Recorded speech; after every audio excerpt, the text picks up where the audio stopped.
Shalom Sobat Kristus yang terkasih, kembali dalam renungan di setiap hari Kamis dengan tema hidup beriman itu praktek. Nah Sobat Kristus, kita kalau berbicara tentang hidup beriman, pasti hidup beriman itu adalah sebuah praktek akan apa yang kita pelajari dan alami dari firman Tuhan. Jadi hidup beriman itu bukan sekedar teori atau perdebatan normatif akan apa yang masuk akal dan yang baik sesuai jati diri atau tidak. Tidak hanya itu, tetapi hidup beriman adalah sebuah praktek. Nah, saya mengingat ketika dahulu saya kursus setir mobil pada tahun 2020. Pada hari pertama kursus, saya langsung diminta untuk membawa mobil dengan tutornya berada di samping saya. Tentu saya deg-degan. Tanpa teori yang jelimet-jelimet, langsung saya diminta untuk praktek mengendarai mobil di jalan raya. Nah, gambaran inilah yang mungkin bisa kita pakai dalam menggambarkan hidup beriman kita. Yakni kita berani praktek tentang kebenaran firman Tuhan. Tapi berita baiknya, Tuhan itu tutor yang setia dan berjaga. Ia ada penolong yang berjaga di samping kita, bahkan ikut pegang kendali di luar pengertian kita. Yang dibutuhkan oleh Tuhan dari kita adalah percaya dan berani mengalami Tuhan tahap demi tahap.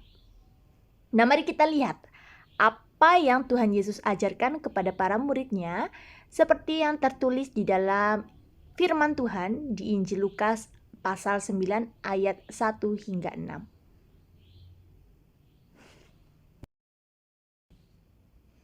Maka Yesus memanggil ke-12 muridnya lalu memberikan tenaga dan kuasa kepada mereka untuk menguasai setan-setan dan untuk menyembuhkan penyakit-penyakit. Dan ia mengutus mereka untuk memberitakan kerajaan Allah dan untuk menyembuhkan orang. Katanya kepada mereka, jangan membawa apa-apa dalam perjalanan, jangan membawa tongkat atau bekal, roti atau uang, atau 2 helai baju. Dan apabila kamu sudah diterima dalam suatu rumah, tinggallah di situ sampai kamu berangkat dari situ. Dan kalau ada orang yang tidak mau menerima kamu, keluarlah dari kota mereka dan kebaskanlah debunya dari kakimu sebagai peringatan terhadap mereka. Lalu pergilah mereka dan mereka mengelilingi segala desa sambil memberitakan Injil dan menyembuhkan orang sakit di segala tempat.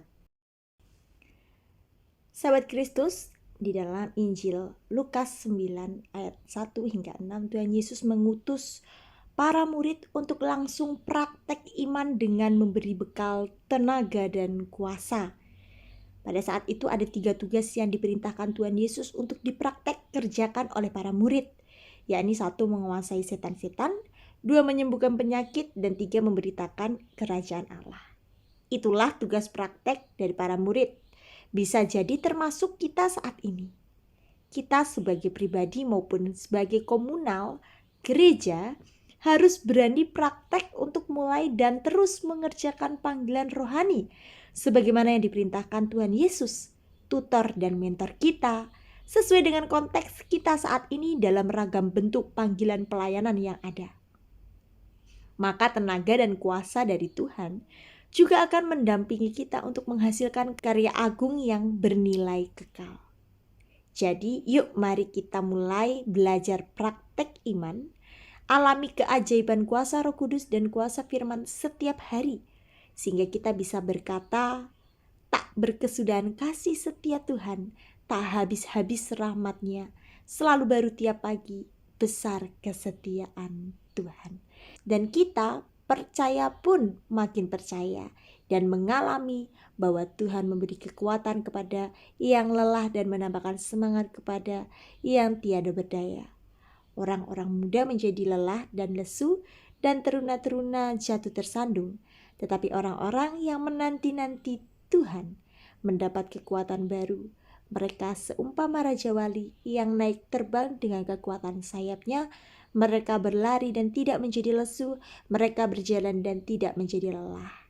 Wow, sungguh sangat-sangat indah dan nyata kuasanya.